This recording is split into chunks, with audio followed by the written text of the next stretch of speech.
Vous avez l'air triste, Eden. J'ai du mal à accepter ce que je dois faire.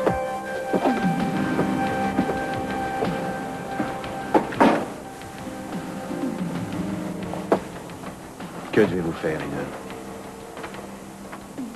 Vous savez que j'aime ma famille et que je suis amoureuse de Cruz. Je ne peux pas leur expliquer ce qui s'est passé. Je ne pourrai plus jamais les revoir.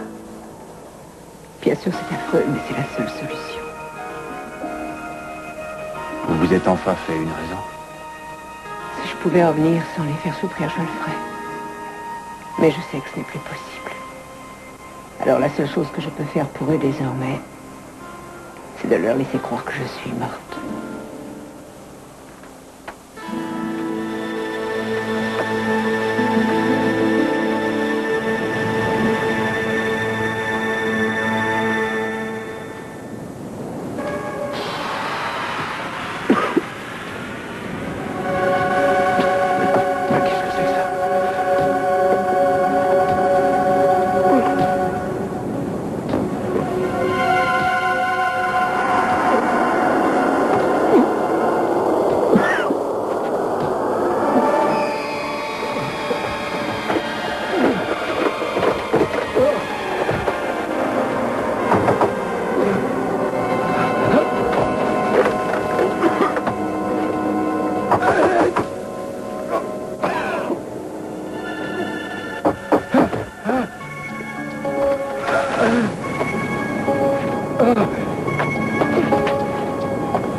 Oui, je l'espère. Ça ne doit pas être facile à assumer pour vous. Mais je pense que vous avez eu raison. Vous pouvez me dire pourquoi vous avez pris cette décision? Un de vos amis est passé et m'a donné un journal. Un ami à moi est venu ici? Il m'a dit qu'il s'appelait Clint. Ah, Clint. Lui et moi, on se rend de petits services de temps à autre, on se dépanne, vous voyez. C'est curieux que vous ne vous soyez pas croisés sur la route. On s'est probablement raté de peu. Mais qu'est-ce qu'il y avait dans le journal pour que vous preniez une telle décision? Tenez, lisez vous-même. Il y a un article à propos de ma famille. Ils ont fait un don très important à l'Institut technique de Wasatch, à votre mémoire. Quand j'ai lu ça, je me suis enfin rendu compte de ce qui m'arrivait. Ça fait drôle de voir qu'ils ont fait quelque chose en ma mémoire. Ils ont essayé de transformer un accident en un événement positif. Je trouve que c'est une sorte de symbole. Oui, je comprends ce que vous voulez dire. Eden, je crois qu'il n'y a qu'une seule manière de ne pas faire plus de peine à votre famille. C'est de ne pas essayer de la revoir tant que vous n'irez pas mieux. J'aimerais croire qu'un jour j'irai mieux. Mais j'ai l'impression que ça va prendre tellement de temps. Mais non, il ne faut pas vous dire ça. Il faut penser au jour le jour. La seule façon pour que vous retrouviez l'usage de vos jambes, c'est que ce soit votre seul but. Vous devez y penser nuit et jour. Plus rien d'autre ne doit compter. Oubliez le passé, ne pensez pas à l'avenir. Pensez seulement au moment présent. Oubliez votre famille pour l'instant. Oubliez Cruz. Il n'y a que vous qui comptez.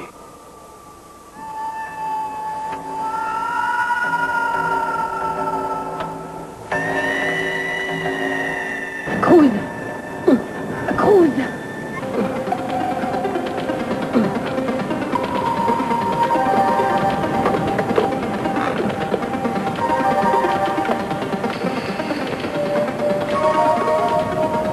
Allô, oui, je vous appelle pour une urgence. Envoyez une ambulance au 105 rue des Sables Blancs. 105, c'est le domicile de l'inspecteur Cruz Castillo. Il a été empoisonné. Comment? Il est inconscient et il a des convulsions. Oui, oui, il respire toujours. Je n'en sais rien. Il était comme ça quand je suis arrivée. Le poison a dû être mélangé à de l'alcool. Oui. Oui, entendu. Allez, Cruz. Relevez-vous. Faites un effort, allez.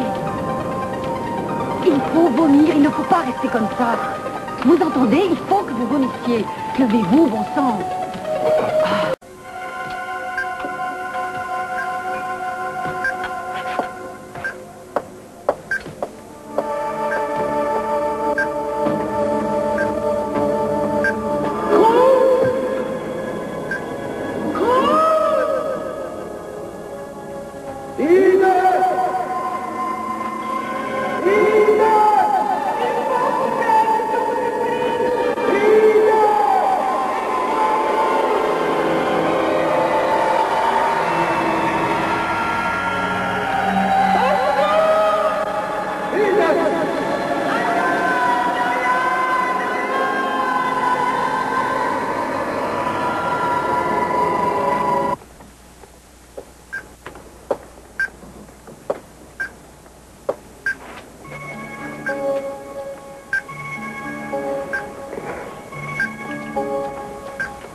Qui êtes-vous?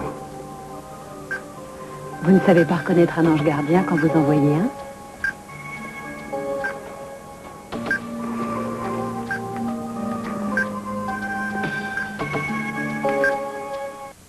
Très étrange. Je sais que ces serviettes sont chaudes, mais je ne sens pas la chaleur. Elles seraient froides que ce serait pareil. Il faut continuer à faire circuler le sang, c'est capital. Qu'est-ce que c'est? De l'huile. Elle a une drôle d'odeur. Elle est à base de quoi? Pourquoi, ça sent mauvais? Non. Je l'ai faite moi-même, avec des plantes que j'ai trouvées dans la région. Mais comment voulez-vous que des plantes me guérissent? Eh bien, lorsque j'étais dans la jungle en Asie du Sud-Est, j'ai vu souffrir beaucoup de personnes. Mais on m'a enseigné la médecine naturelle et je l'utilise pour me soigner. Mais j'imagine qu'ici, il n'y a pas les mêmes plantes qu'en Asie. Non. Non, mais lorsque je suis revenu vivre dans la région, j'ai étudié les plantes que j'y ai trouvées et j'ai essayé de les utiliser pour faire des potions. Si vous appliquez cette huile sur une cheville cassée, vous avez toutes les chances pour qu'elle guérisse extrêmement vite. Mais je n'ai pas une cheville cassée, je suis paralysée, ce sont les tissus qui sont morts. Non, ils ne sont pas morts. Ils sont traumatisés. Les nerfs vont se réveiller petit à petit. N'allez pas rester comme ça. Je n'arrive pas à imaginer que vous vouliez vivre de cette façon. Pourquoi? Évidemment, vous vivez isolé du monde, mais avant que je débarque dans votre vie, comment viviez-vous? À quoi occupiez-vous toutes vos journées? Vous aviez la chance, bien sûr, de ne supporter aucune contrainte. Mais maintenant, ça doit être dur pour vous. Si c'était aussi dur pour moi que vous semblez le penser, il y aurait bien longtemps que je vous aurais emmené à l'hôpital. Et si je fais ça, c'est parce que j'en ai au moins autant besoin que vous. Pourquoi? Parce que j'ai une dette envers l'existence, et il n'y a que de cette manière que je pourrais la rembourser. Du moins, je peux toujours essayer. Mais alors... Pourquoi est-ce que vous étiez chez moi? Eh bien, figurez-vous que je roulais sur la route qui mène à la plage et je me suis perdue. Alors, je me suis arrêtée chez vous pour que vous m'aidiez. Et juste au moment où j'allais frapper, j'ai entendu quelque chose tomber sans savoir ce que c'était. Alors, sans hésiter, je suis entrée. Et vous m'avez sauvé. Il y a sûrement quelqu'un qui a mis quelque chose dans la tequila. Mais qui voudrait vous empoisonner? Est-ce que vous avez une idée? Non, aucune. Mais je travaille dans la police. Et c'est peut-être quelqu'un que j'ai envoyé en prison un jour. Cruz? C'est étrange, mais... C'est sans doute à cause de ce qu'on vient de vivre tous les deux, mais je me sens proche de vous. C'est dingue, car on ne s'est jamais rencontrés. Mais moi, en tout cas, je vous suis très reconnaissant pour ce que vous avez fait pour moi. C'est fantastique. On ne vous dérange pas? Oh, monsieur Capoel. Bonsoir. Alors, Cruz, comment ça va? Oh, ça Qu'est-ce qui va. s'est passé? J'ai entendu dire que vous aviez été empoisonné. Oui, j'ai bien failli y rester, mais maintenant, ça va beaucoup mieux. Mais que vous est-il arrivé exactement? Eh bien, à vrai dire, j'en sais rien. Je pense que quelqu'un a versé quelque chose dans ce que j'ai bu. Mais je serais bien content de savoir de qui il s'agit, ça, oui. Par une chance que cette jeune femme soit arrivée, c'est elle qui m'a trouvé et qui s'est occupée de moi. Je ne connais même pas votre nom. Eleanor Norris. Eh bien, Eleanor, voici monsieur et madame Capoel, Sophia et Channing. Bonsoir, mademoiselle, je suis ravie de vous rencontrer. Bonsoir. Si vous saviez comme je suis heureuse de vous connaître, j'ai tellement entendu parler de vous. Enchanté, mademoiselle. C'est incroyable. Si un jour on m'avait dit que j'allais vous rencontrer,